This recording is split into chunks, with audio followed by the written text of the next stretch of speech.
I'm going to call to order the meeting of the Development Permit Panel for January the 13th, 2021. I think what I'll do, and this is the first time that we're truly running the meeting remotely, so if we have some technical or procedural hiccups, so be it, we'll just roll with it. On the panel today, we have Cecilia Asham, the General Manager of Community Safety, and we have John Irving, our General Manager of Engineering and Public Works, and I'm Joe Urseg, I'm the General Manager of Planning and Development. So I think the first thing, item of business is to adopt some minutes from the November 25, 2020 meeting. Are there any additions, deletions to those? Seeing nothing, we'll consider those adopted. So we have two applications on the agenda today, and we'll be dealing with each one separately with a presentation from the applicant, presentation from staff, comments from staff, any public. I don't believe we have anyone registered from the public to speak. I'm not sure whether we have anything written. We'll see in a bit. So we will hear the presentation, the comments, we'll hear anything from the public, and then the panel will formulate a recommendation to council. So with that, we'll get right into the first application. It's a development permit, reference 18-829236, applicant's numbered company, and the location is various lots in the vicinity of 7464 Number 1 Road. And this development permit is for a 30-unit townhouse project with one variance to reduce the front setback from 6 metres to 4.5 metres. So who's the applicant on this one? Is it you, Mr. Chair? It should be Ken Chow. Calling Ken Chow. Hi. Hello. Well, you seem to have the, there we go, we got your video too. So Ken, introduce yourself for the record, name and address, and then anything you want to tell us about this. You can probably keep it fairly brief.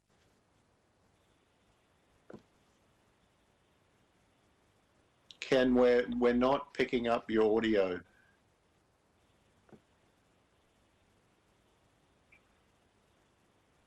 No, still nothing.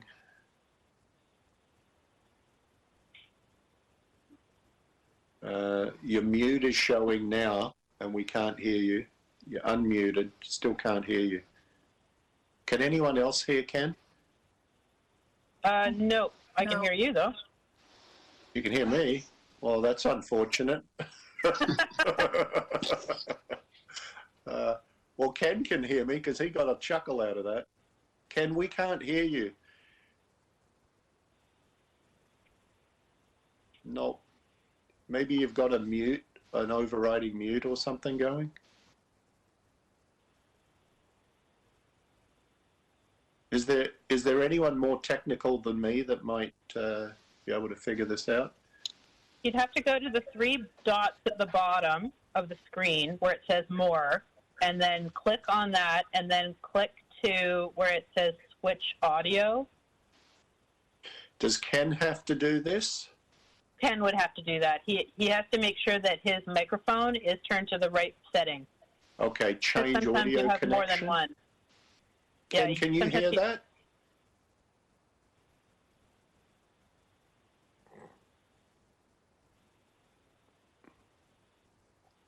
Do you want to run through that again for Ken?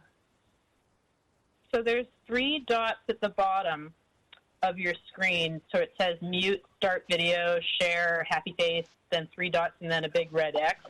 So in the 3 dots, if you click on that, that's the settings. And you can actually switch audio, or you can do this audio setting in there. And sometimes your computer will have multiple different kinds of audio and microphone settings, and you have to pick which microphone it is. Sometimes Okay. you have to switch the microphone or the speaker. So, Ken, did you get that?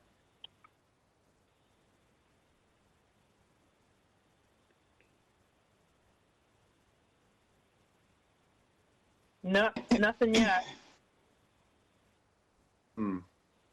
Okay. Anyone else that's part of the consulting team that could, ooh, I can hear myself. That's not good. Yeah, that's my lead. I'm gonna put in another speaker. Oh, but we can hear you now. We can hear you now. There you go. No. You're on mute now, Ken.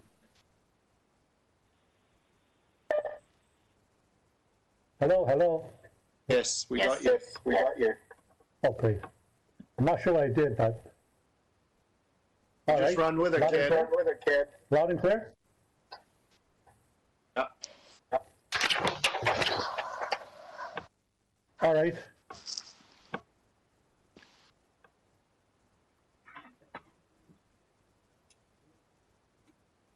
Ken, thanks for your presentation.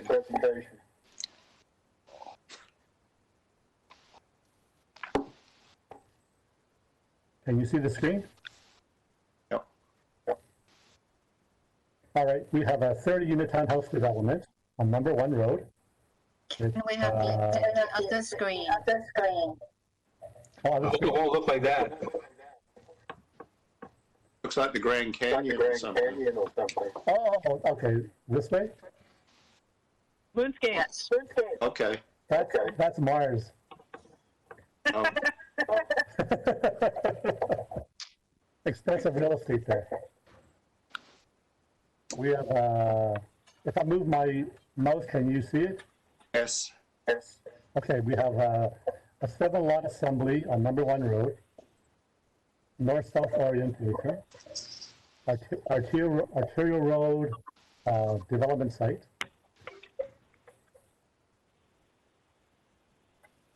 We have target density of 0.65 on RTM2 zoning. We have 30 units organized in a T-shaped drive aisle.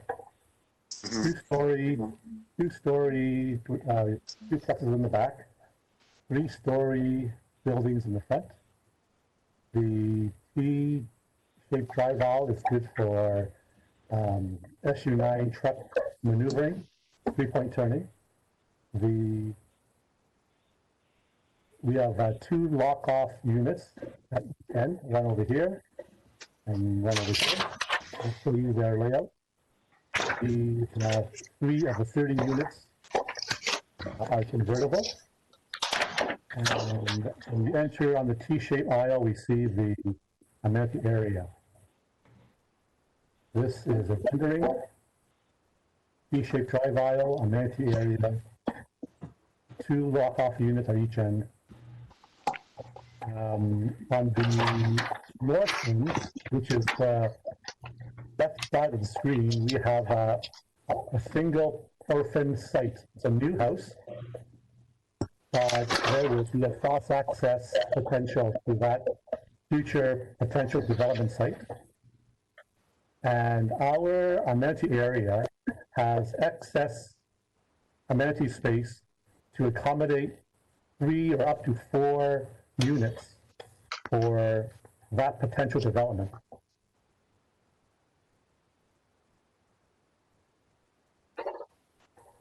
This is the unit plans for the front building, and I'm just going to zoom in on the lock-off unit. The lock-off unit, 272 square feet, separate entry, a studio suite.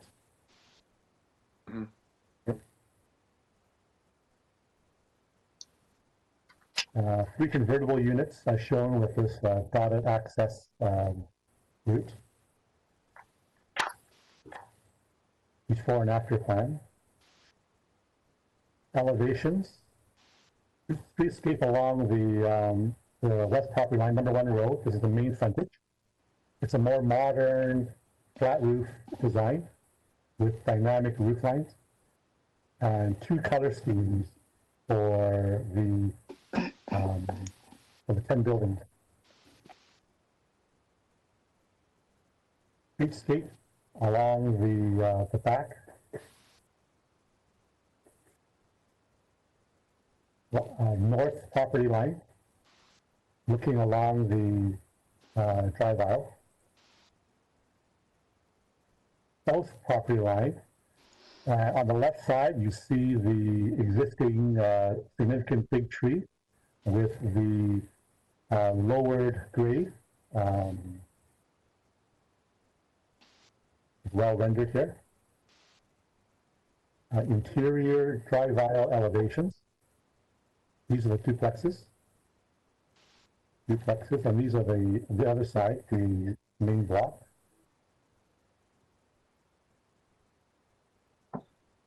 Interior drive aisle, lifting north. Interior drive aisle looking south. Pictures of our model. There's been some very minor changes here, and I'll tell you where they are in a second.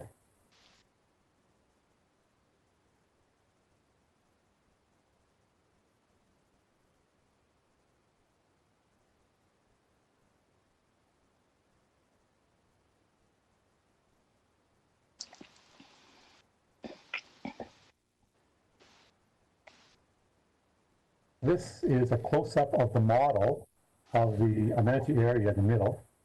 There's been a slight change since the model was made a few months ago, actually.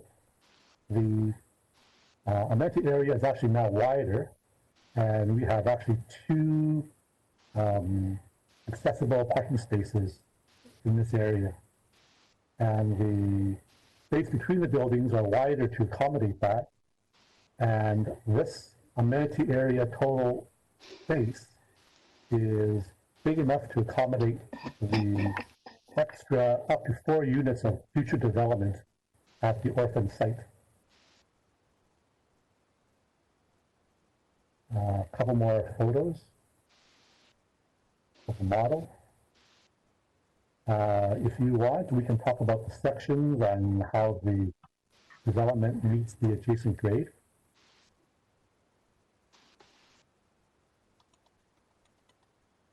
And material board, color. We can zoom in if you like.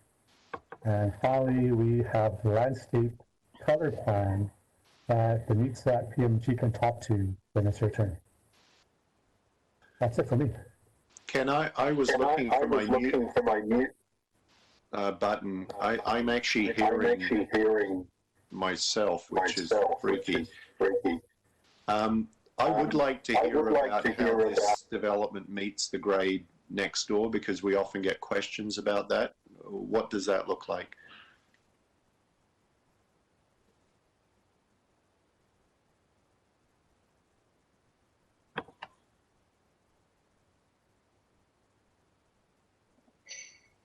Ken, you're on mute again. Have we lost him? He's on mute.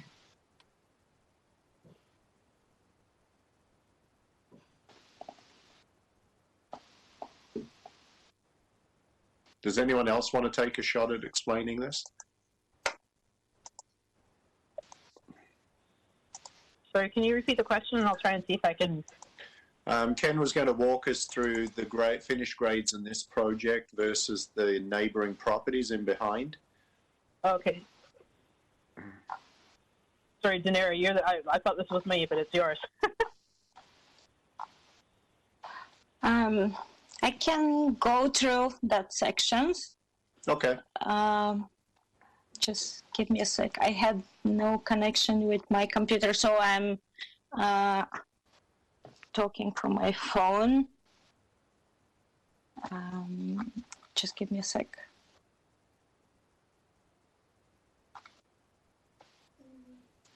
So along,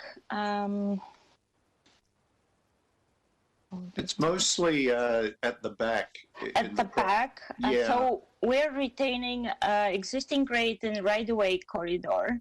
So we're stepping down, like with two small retaining walls. Okay. Especially for buildings, convertible buildings 3, 4, and 5. So We're stepping down for building 3, 4, and 5. Where because the yards for those convertible units and those 3 buildings, the backyards flush with main floor elevation. So if you can see section. Just give me a sec. Section SB on a 5.3 sheet. Right. So you could see there that we're having 2 small retaining walls just before the right-of-way corridor and before tree protection zone.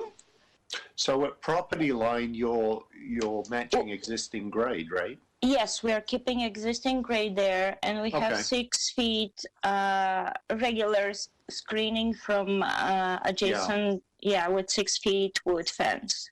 That's fine. That's mostly what I was looking Yes. for, because Yes. sometimes we get complaints about the fill retaining fencing overlook. Okay. No, we have there new 6 feet solid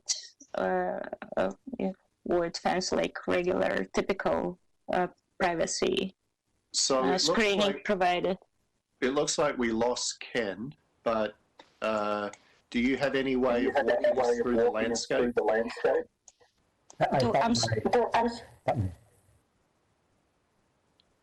I'm sorry, could you repeat again? Are you able to walk us through the landscape details? Yes. So landscape for this project has been designed to incorporate all existing trees proposed for retention for this project. And we are retaining existing grade in tree protection zone there. And we have 1 tree proposed for relocation. It's a Japanese maple, number 3, existing number 734, and it was relocated to amenity area. It's west end of amenity area. Streetscape have been improved with low aluminum fence, transparent aluminum fence with gates and architectural concrete column with unit number attached on that. The fence setback like outside of right-of-way corridor along number 1 road and accommodate visually interesting plant species. Privacy from adjacent properties have been created with 6 feet typical wood fence just along partially south property line where we have a small retaining wall. We are proposing 4 feet wood fence there. Each unit have been provided with private yard, with patio, with small area, lawn area, shade tree, landscape. And for those units, I said already, for building 3, 4, and 5, yards are flushing with main floor. For the rest of the buildings at the back, we have steps down to reach existing grade there. And we have 2 small, again, retaining walls, this time just next to the building face and their landscape. Those units are separated, those yards are separated with fence and landscape for privacy.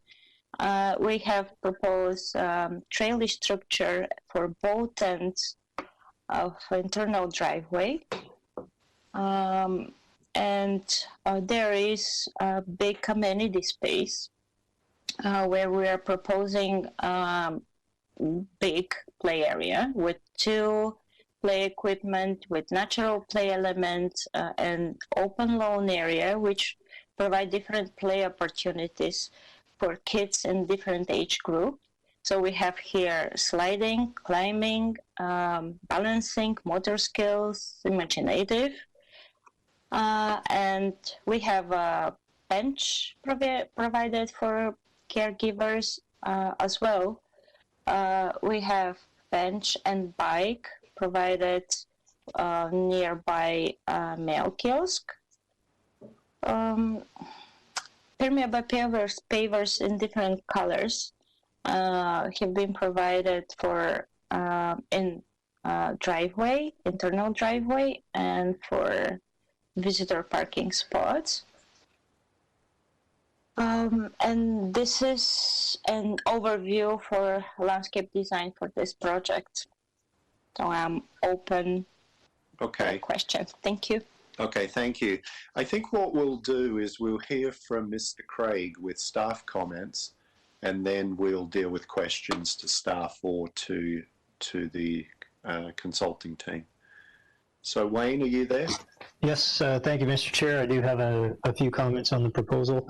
I would like to clarify that there are 3 lock-off suites involved in this proposal, not 2 as referenced in the architect's presentation.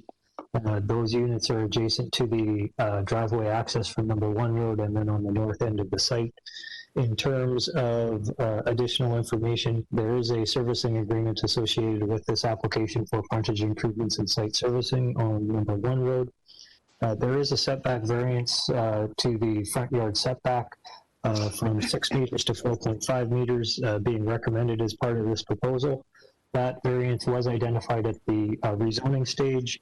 The variance plays directly into the larger rear yard setback, which is assisting in the significant tree retention along the shared property line with the existing single-family lots to the east. There is no road widening being proposed along number 1 road, so the setback from the building face to the back of curve is approximately 7.7 meters. We did receive an acoustical report from the applicant verifying that the units will achieve CMHC interior noise levels in relationship to any traffic noise generated. And the last comment is that the driveway access to this site will be limited to right in, right out only, with a physical barrier installed as part of the frontage improvements. Okay. And Wayne, your clarification at the front end about the number of lock-off suites, it's consistent with zoning, what we have before us today, is that correct? That is correct. Yeah, okay. Maybe, I'm not sure who actually has it up, but maybe we can take down the presentation so that we can cluster the panel members back on the same screen. Ken, is that you, or is that someone else that's got that up? We're at Mars. Yes, I shared it. Okay. Okay. Can you shut it down? Can you shut it down? Yes.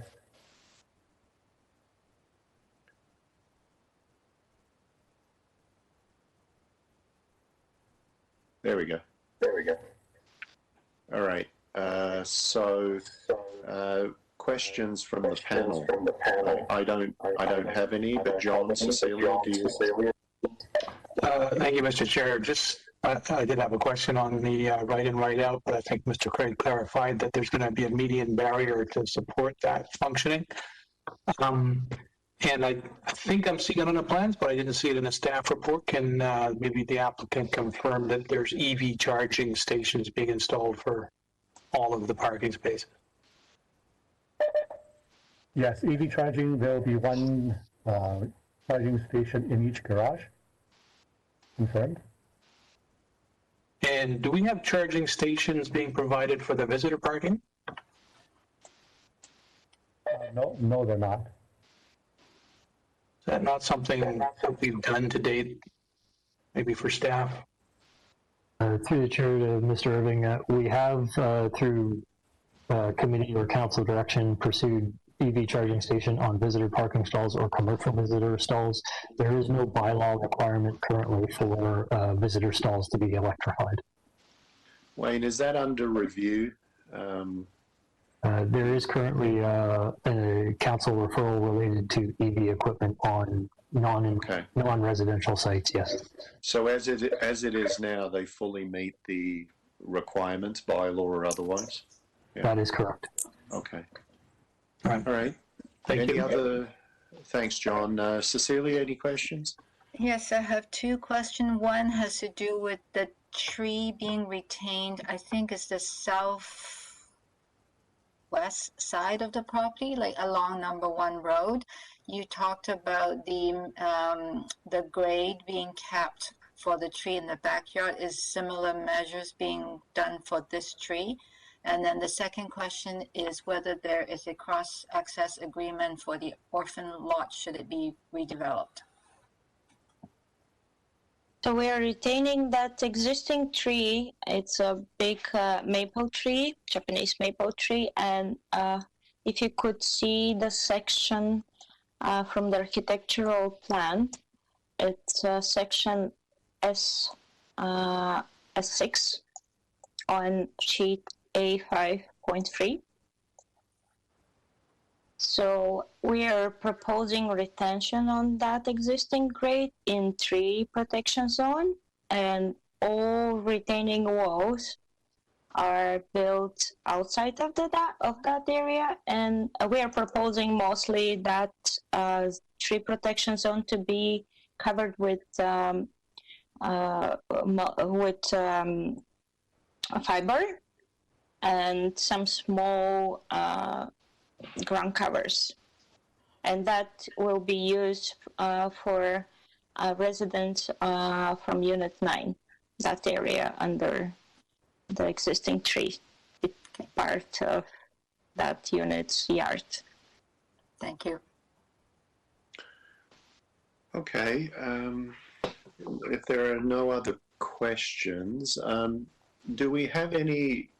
I don't think we have any members of the public registered. Is that correct? Yes, Mr. Chair, that is correct. Okay. And do we have anything written on this application? No, Mr. Chair, no written correspondence is being received. Okay. So let's get the recommendation on the floor, and then we'll see if there are any comments from the panel. So is there a... if we can take that presentation down again, it just makes it easier. I can then see the panel members on my screen. There we go. Okay, so a mover and a seconder. Move the recommendation. Second. And second. Are there any comments anyone on the panel wants to make before I call the question? It's a solid-looking project. I appreciate the transition on the grade that was identified to minimize the impact on the neighboring properties. It's always a concern, so happy to support it. Yeah, I would echo that too, and the presentations work quite well too. I would note. So okay, so if there are no other comments, I'm going to call the question. All those in favour? Opposed? It's carried. There you go. We got through it. What happens? Thank you for bearing with me. You're welcome. I found the unmute button. It was hidden away at the top of the screen. Thank you. Isn't that always the way? Okay, so what happens now, Rustico? Do the applicants exit and we go on with the second one, or do we just soldier on? Maybe he's not there. All right, we're going to soldier on. The applicants of the first project can exit the meeting should they wish. Yeah. All right. So the next application is a development permit, 20-896138. The address is various properties on Steveston Highway in the vicinity of 9571 Steveston Highway. And this is for a 20-unit townhouse project. And there's a variance which is the exterior side yard setback to Steveston Highway from 6 metres to 4.5 metres. So who's going to stick handle this one for the presentation? I will. I'm the architect for the project. Okay. So why don't you start with your name and address for the record, and then tell us what we need to know. Yes. My name is Jiang Zhu, as of Imperial Architecture. My address is 7705 French Street, Vancouver, BC. I'm the architect for the project. Okay. I will share my screen.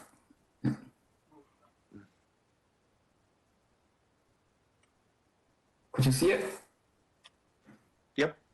Yeah, okay. The project is on Steveston Highway, containing 5 lots. The location is at the corner of Southdale and Steveston Highway on the north side of Steveston. And currently there are 5 single-family houses over there, and we propose to consolidate 5 sites and with the proposed 20 units townhouse development. This is the context plan. In general, we propose 5 buildings, actually 6 buildings over there, 2 3-story buildings at the front, and 4 2-story buildings at the back. It is inconsistent with the requirement from OCP. 2-story duplex building will act as a buffer in between single-family neighbors and 3-story townhouses along the arterial roads, which is the Steveston Highway. And this is the color renderings for the project. 2 3-story buildings with the gap in between as the vehicle main entry. And if you can see, both ends of the 3-story buildings step down to 2-story massing to enhance the pedestrian experience and in respect to the privacy of the single family on the other side, and also the local road, Southdale. And the design efforts were put in on the side elevations of the building against the Southdale as well, because we treat them as the main elevations, facade, street elevation. And then special nature of this project is we have a big existing tree in the middle of the site, and consultants and clients and the city staff put in lots of efforts to explore options to retain this tree and make it as a feature of the project. The site planning location of the building were really made to deal with this issue. This is the existing tree, and we put outdoor amenity area nearby in the existing tree area. And the back facade facing the single family, we put in more efforts. For example, we included some covered porch over there to enhance the elevations and facade.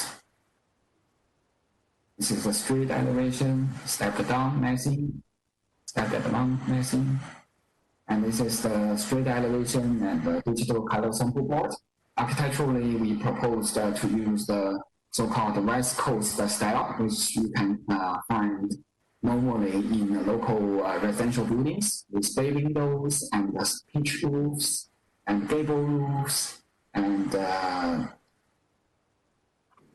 materials we choose is lower level, we have the brick, and the upper level is composite panels, hardy panels for durability and appearance.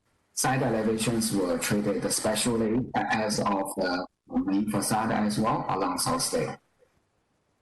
We conducted the shadow analysis, and if you can see, for all these dates, the shadow roughly were contained within the property line and has no impact to the neighboring building. And this is the site plan, vehicle entry in between, and units alongside Southdale has the main unit entry over there. For this project, we proposed 2 convertible units at here and 3 lock-off units at the end of each three-story building and near the area here. So 3 lock-offs and 2 convertible. And this is the context elevations through the driveway, along the Steveston, through the driveway, and at the back, and along the driveway entry. You can see the big tree over there, existing one, with the outdoor amenity adjacent to it. And convertible units were designed in a way with a full compliance with city's guideline.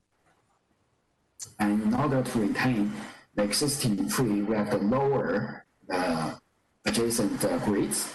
But city also has a flood protection plan requiring interior elevation higher than 30.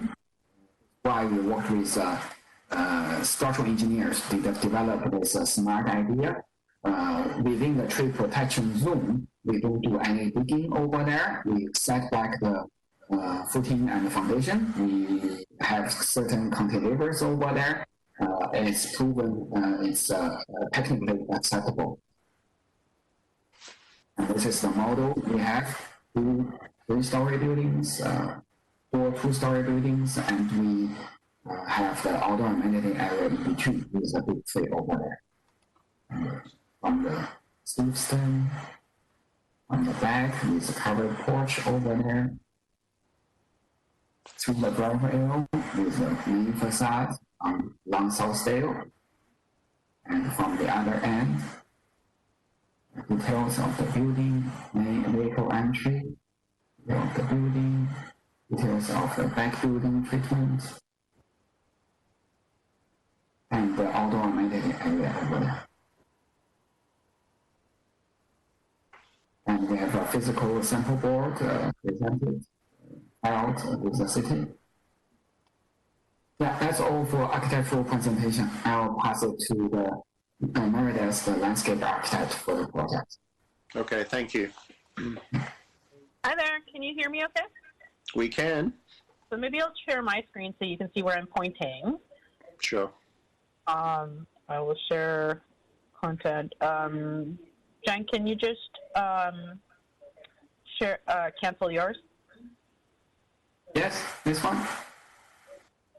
Yeah. Okay, so let me see if I can. Okay, can you see that? We can, yep. Okay, so landscape rendering. One of the unique things about this particular project is that there actually is an ALR buffer on this side. The second page that we have provided actually gives ALR buffer plan shrubs, and this is the tree rendering one here too, wraps around the corner, so you have a list of both plant material is associated on the street frontage. The street frontage, as you are all aware, Houston Highway is a pretty fast vehicular lane. There is actually a median in the center of the driveway entry, coming in, right out. It has decorative paving running the entire length of the driveway entry and then into 2 pedestrian areas on either side. So you can see that here. The pedestrian areas are oriented towards the parking stall here and then oriented towards the entry of the amenity area.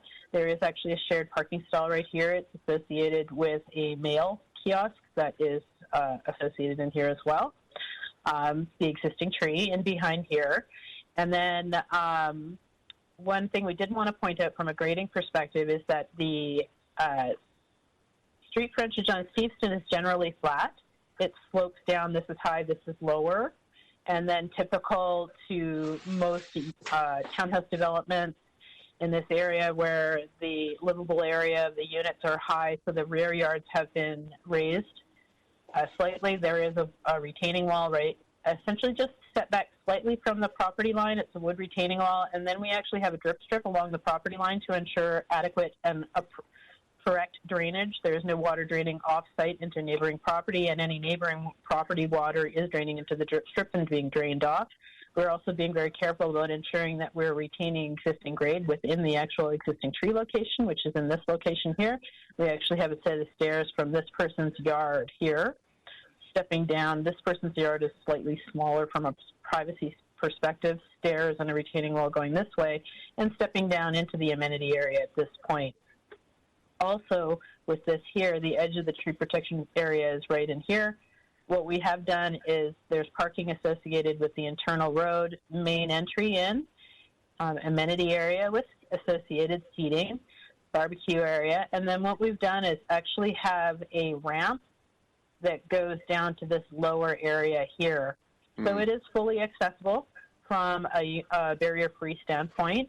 There's a mix of natural play, playhouse and a sandbox and things like that. It is actually pocket planted within existing site soil for the perimeter planting, and then 5-bar mulch within the play areas here with stepping stones going to the person's rear yard with the stairwell going down.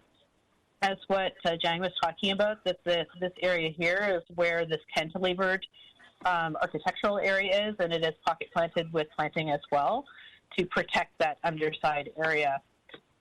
We have planting along the entire internal road area. We also have a veggie garden area in the front here, or in the side yard here off of the secondary road, and there is a trellis and running along both sides to give a protection for view and privacy for this person's side yard. Their front door entry is off of here and here. This one here, which is slightly higher than existing grade at this point, actually returns, and there is a set of stairs in there for them to get in and out. There's a set of stairs there as well. These ones just go straight down, and you would be able to see that in the elevation that we have done here. We were being very cognizant that we wanted to make sure that the retaining wall that was required on that street frontage was protected. So we have planting in front of it, and then the fencing is stepping with the wall to make it as unobtrusive as possible. So we have done, to go back to the front here, this area here is slightly high and in association with the internal road for amenity for the tenants. But it does present actually quite an interesting view into the space and into the units, and also gives an activity to the space. People will be using it in between these two yards, and people can walk by and have conversations with their neighbors and things like that. So it's actually activated the space quite nicely. The existing tree in behind here is also visible from the road through this area here. So you can actually see this tree. It's actually fairly tall, relatively healthy at this point. So we did want to continue that character of deciduous tree, ornamental deciduous tree along the rear yards. We have a buffer planting of both a mix of broadleaf evergreen and deciduous plant material along the buffer area with large sod lawn areas for individual yard spaces, planting in between the actual units themselves with a wider drip strip for access point, stepping stones at this visitor parking stall, the PMT at this location with stepping stones walking from the internal, from this person's yard space to the external road. What else? PLO buffer plan. This is an enlargement of the amenity area with discussion about what the playhouse and the veggie garden areas are. A bobble rider, so a little bit of active play, some climbing play in this area here in between, and then kept away from the neighbors' areas for noise restriction and things like that. There's a trellis signifying entry, bike rack, and there's the mail kiosk right there. And, well, let's see what else. We've got typical details, fencing, planting. We've done cross-sections for the rear yard, so you can see where we have the wood retaining wall with a small drip strip on the northern property line, and then the tiered walls and sloping where we are able to, where section CC is. And I think that's it. Wood retaining wall, and then the alum block wall. The alum block wall is on the street frontage that's over on this side, here, this side here. So visibility is actually screened with the row of planting that's just in front of that wall. So what you're actually going to get is a green space of green planting on the ground floor, and then fence, and then planting above it. So that is a quick review of the landscape plans, and we're happy to entertain questions or comments at this time. Okay, thank you. I think, again, what we'll do is we'll hear from Mr. Craig with any staff comments, and then we'll deal with questions. Thank you, Mr. Chair. Just a few comments, if I may. Similar to the last project, this project does include 3 lock-off suites within the proposed townhouse units. There is a servicing agreement for frontage improvements along both Southdale and Steveston Highway. That servicing agreement will include the design of the channelized median within the driveway to ensure right in, right out traffic. The setback variance to Steveston Highway, it is referred to as a exterior side yard because the Southdale frontage is considered the front yard of this project for technical reasons. The setback variance was identified at the rezoning stage.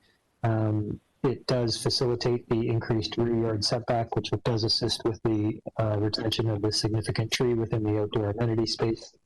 The setback from back of curb to building face will be 8.5 meters, and we did also receive a acoustical report confirming CMHC standards will be achieved within the unit interiors. The project will achieve energy level step code 3 in keeping with city policy, and the ALR buffer referenced by the landscape architect has been designed in keeping with the Ministry of Agriculture guidelines for edge planting. Okay, great. Thanks, Wayne. Meredith, again, maybe we can drop the share screen and so we can get the panel back. There we go. Okay, questions for either the consulting team or city staff? Question for the city staff, actually. Given the importance of saving this tree, have we asked for additional letter of credit or any deposits or anything like that should the other mitigation fail? Yes, through the chair to Mrs. Chen, we will receive an arborist contract for any works to be constructed within the tree preservation zone. There is also a substantial landscape security associated with this project. That landscape security will include the retention of the existing trees. Okay, John, any questions? I kind of had the same question on that. I mean, will there be a construction management plan for working around that tree as well? I appreciate that there's a number of elements, including the cantilevered floor and the foundation. I mean, in reality, I think it's obviously very easy for a contractor to stomp all over that tree and trying to build that. So how, is there going to be some kind of construction management plan to ensure that the health of the tree is retained?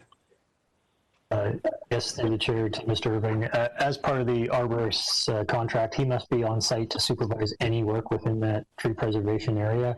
The tree preservation area will also need to be fenced off to ensure construction personnel do not enter that area during the course of daily operations. I would note that I'm actually the arborist as well for the site. Okay. Excellent. All right. Sorry, just one more question, Yeah. Mr. Chair. I note on the report there's going to be air source heat pumps used for heating and cooling, and that there's an acoustical report on that. But could you just identify where these units are going to be?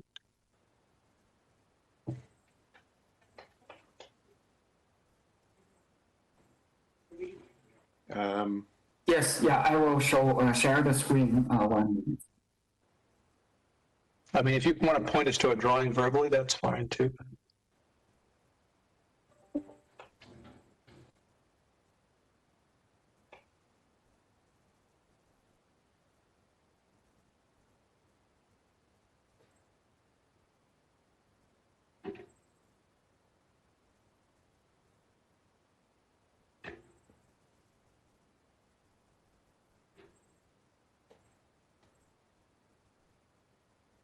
Yeah, so this is the site plan of the project. For the rear buildings, we propose to put it at the back of the building, which is far away from the neighbors and not within the required setback, actually, because our setback is doubled. The city required 3 meters and we provide 6 meters. And for the front unit, we propose to put that here. And with the physical barrier screen designed by the landscape architect. So we will use a landscape as a buffer, but we also have the physical screens. Okay, and that's on the ones to the north as well? Here? No, the back buildings, they always have the units here. So here. And this one, since we have the driveway, we cannot put it onto the driveway. We have driveway on both sides, and we have the exterior yard, front yard. We want to put it in the front yard. Technically, this is the side yard. We put it. I think this is the only location we can put it on. So you're going to have. We didn't put it here because it's close to the neighbor.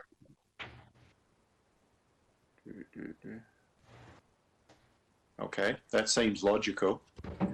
I doubt you're going to hear them on that side. Yeah, we have the acoustical report assessing the noise levels for all these units, and it meets all the requirements. Okay. John, anything more? I'm good, thanks. I just have a quick question. I don't know if it's Wayne or Meredith, but the planting in the ALR buffer, is that particular species of plants? It was more along the lines of some guidelines on type of plants that are not allowed. Anything that's fruit-bearing or potentially a disease vector. Okay, yeah. So, that kind of stuff. There are restrictions on what you can't use. Yeah. Okay. Yeah, rather than what you can. Yeah, fair enough. All right. Wayne, you seem to be the person. Do we have anything from the public? No, Mr. Chair, no registered delegations for the meeting or written correspondence received. Okay, so let's get the recommendation on the floor. Is there someone to move? So moved. John seconded. Second. Okay. Any comments from the panel? Another nice project for the day, and I again appreciate the efforts in saving the tree, and because of the landscape buffer required, so it's going to be more lush than normal. So yeah, good job. Yeah, I would echo that, and I think well presented too. So I appreciated the presentations. Okay, I'm going to call the question. All those in favour? Opposed? And it's carried. So thank you very much for your project. Thank you. Thank you. Wayne, any new business? No new business, Mr. Chair. And so the next meeting will be January 27th? That is correct. Okay. So I'll adjourn the meeting. Thanks very much, everyone.